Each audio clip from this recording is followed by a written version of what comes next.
ओम श्री गणेशाय नमः।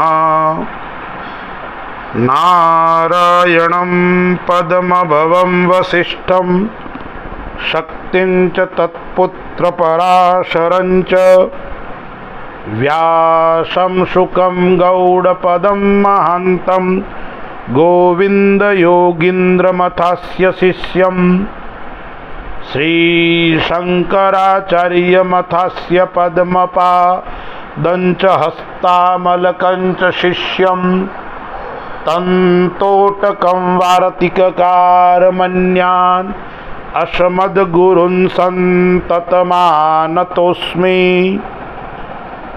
मूकं करोति वाचालं पङ्गुं लङ्घयते गिरिं यत्कृपा तमहं वन्दे परमानन्दमाधवम्। कृष्ण कन्हैया लाल की जय। पौष मास शुक्ल पक्ष की जो एकादशी है यानी पुत्रदा एकादशी, उस पुत्रदा एकादशी की कथा हम श्रवण करते हैं।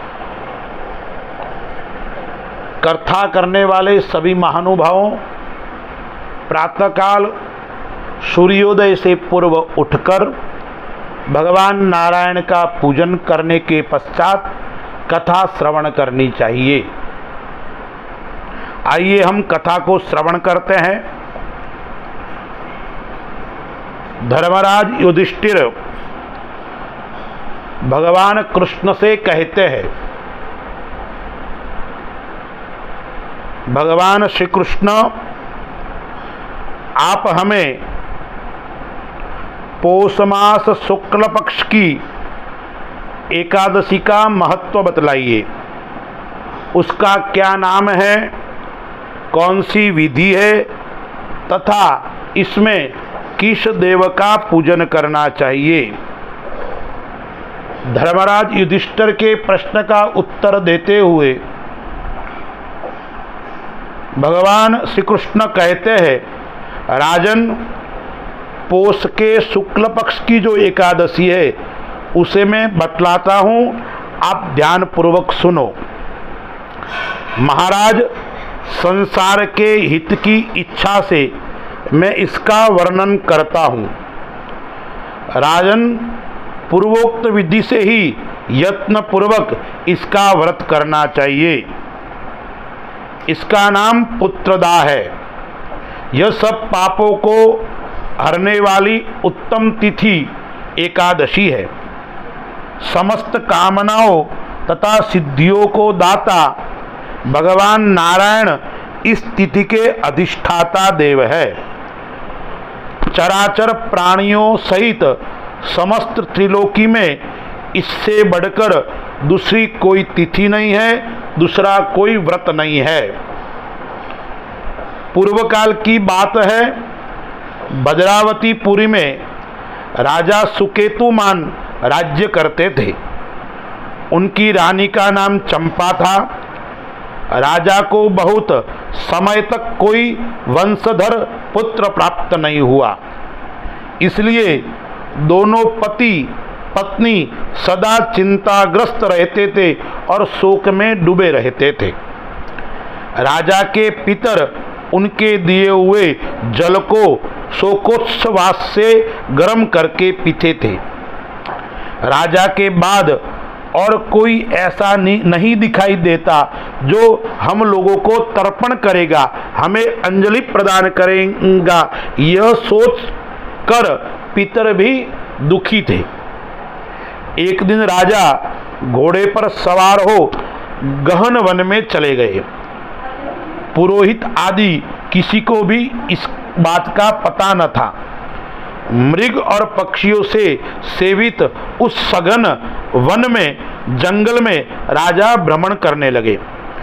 मार्ग में कहीं सियार की बोली सुनाई पड़ती थी तो कई उल्लुओं की, जहाँ तहाँ रीछ और मृग दृष्टिगोचर राजा को हो रहे थे। इस प्रकार घूम घूम कर राजा वन की शोभा देख रहे थे। इतने में मध्याह्न का समय हो गया। राजा को भूख और प्यास सताने लगी। वे जल की खोज में इधर उधर दौड़ने लगे। किसी पुण्य के प्रभाव से उन्हें एक उत्तम सरोवर दिखाई पड़ता है, जिसके समीप मुनियों के बहुत से आश्रम थे। शोभाशाली नरेश ने उन आश्रमों की ओर देखा।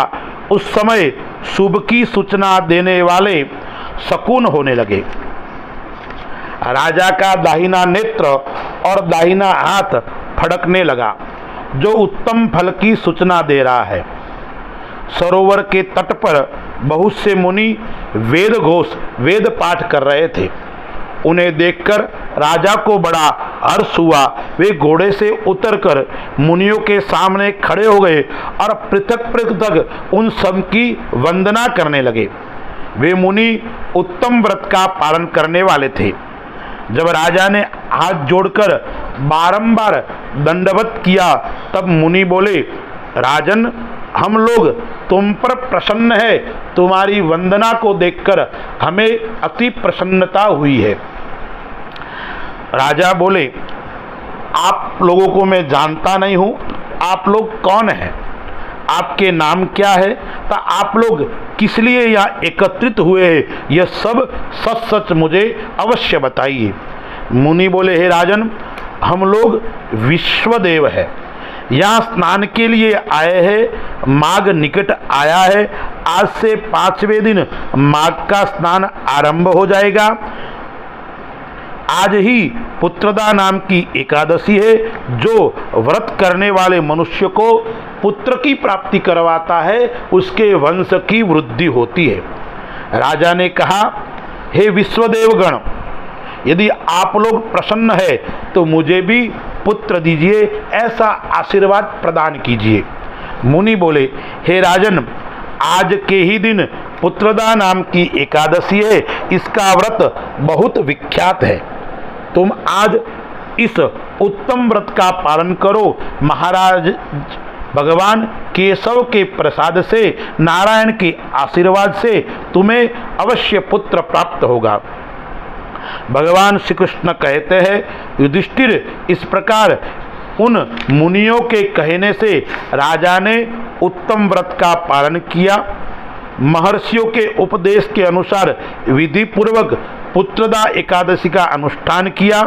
फिर द्वादशी को पारणा करके मुनियों ने चरणों में बारंबार मस्तक झुकाकर राजा अपने घर आए। तदंतर रानी ने गर्भ धारण किया।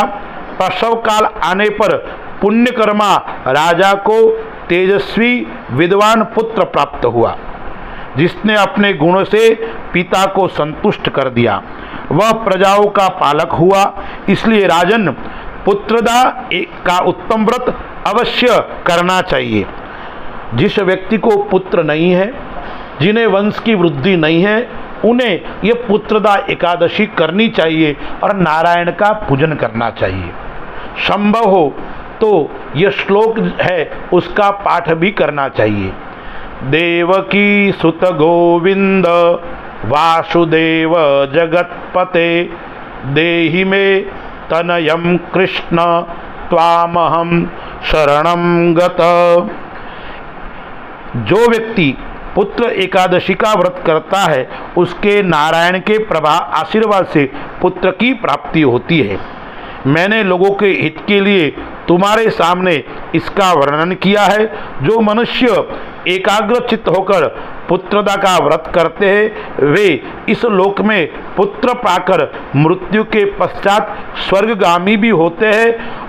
एवं इस महात्म्य को पढ़ने, सुनने, श्रवण करने से अग्निष्ट होम यज्ञ का फल प्राप्त होता है। कथा श्रवण से सायुज्य मुक्ति की प्राप्ति होती है। बोलो कृष्ण कन्हैया लाल की जय, सनातन धर्म की जय, लक्ष्मी नारायण भगवान की जय। नमः पार्वती पतये हर हर हर महादेव